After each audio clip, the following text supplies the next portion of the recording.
G'day guys, Chewy here and welcome back to some more coverage of Warlords of Draenor. And where we're going to do some more coverage on a DK, jump into some more arena action, and check out how we can kick some ass with this Frost build that we showed you earlier. Now it has been a little while since I released some content, I do apologise for that.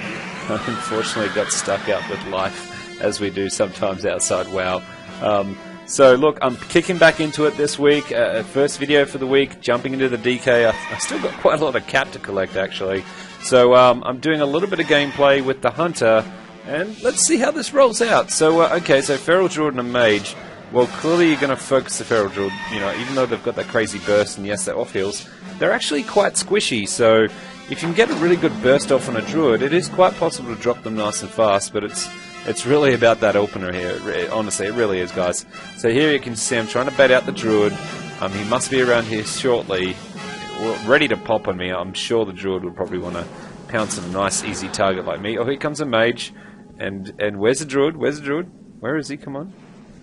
No, the Mage is just going for the open, so I did just do a quick pop there with my magic nullification ability, and here comes the Feral Druid out of his hiding place. He has popped his major cooldown, so he's going for that rapid burst. You can see there I've just applied my macro, which is, of course, the Pillar of Ice and also the Relenting Storm, and oh, boom, there you go. I mean, how fast was that, right? Did you see what I mean by squishy? You can see just there with the complementing power of the DK, as well as my Hunter, we just wailed him. Too easy, guys. Let's jump into another one. That was way too quick. Alright, for our next match with the DK Hunter combo, we're against a Marksmanship Hunter and a Balanced Druid, so quite clearly we're going to go for the Balanced Druid in this matchup. It definitely is the one that we want to be trying to take out. And there you can go say Druid Bow, we're going for the Druid. Actually, I kind of remember this match now. This is a kind of a funny one. I remember what happened here. I said I was going for the Druid, and I just ended up going like a rat at a freight train, smashing out the actual Marksmanship Hunter, and you'll see why I went for that. Normally I try to stick to what I'm playing with, especially in the game. And most games I'm not usually always on Skype with the person I'm playing with, so in a game where you're not Skyping, it really is crucial. If you do say you're going to go for one, there you go for it. But it's kind of great if your partner sort of picks up on what you're doing anyway. But let's see how this one pans out, guys. So here you can see I'm just trying to bait out wherever that Balanced Druid is. Clearly the Hunter is just coming in, so I decided to pull in the Hunter to do some damage to bait out the Druid. So here comes the Druid. I've just popped my major cooldown to nullify some of that damage. And I think at this stage, because I did so much damage to the Hunter, and he pretty much just stayed there and just did a quick deterrent, so how could I not let that pass up, right, guys? How could I not just sit on him, knowing that we just pierced him down that severely? Because, you know, you can just see there, here comes the Druid. He went for the Cyclone. I popped my Trinket to sneak up, come in for the finishing blow, and basically allow me to then refocus all of my carnage back onto the Druid. And here comes the kill blow. He's dead. See you later. And now it's pretty much slow down that Druid and save my ally.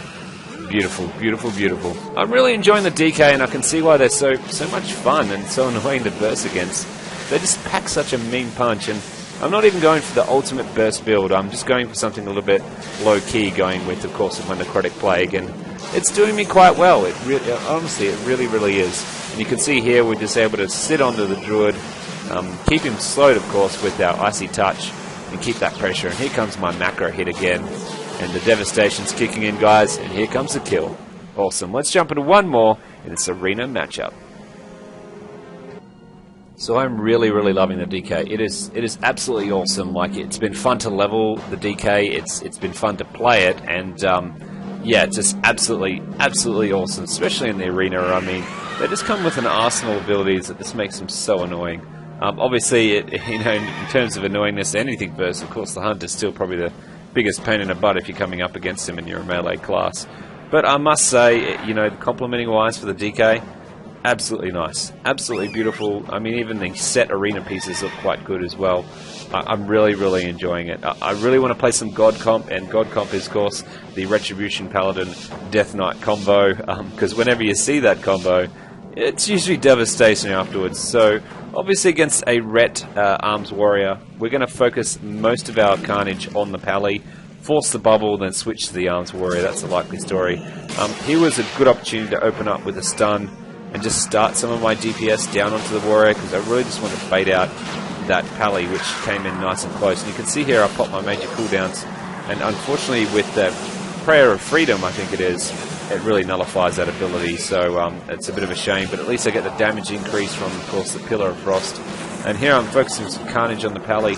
I'm able to get him down quite significantly. He is very, very bouncy, and there comes the bubble. Now is a really good time. I should have stopped right there and went straight to the Warrior. A short time delay like that, I mean, it doesn't seem like much, you know, just seeing it in an arena, but that could have been a pretty big major help by switching it over. But here you can see I've swapped all my Carnage back to my Pally. Oh no, my Hunter's going to critical. He's going to... There goes my Hunter. Okay, so it's me versus these two.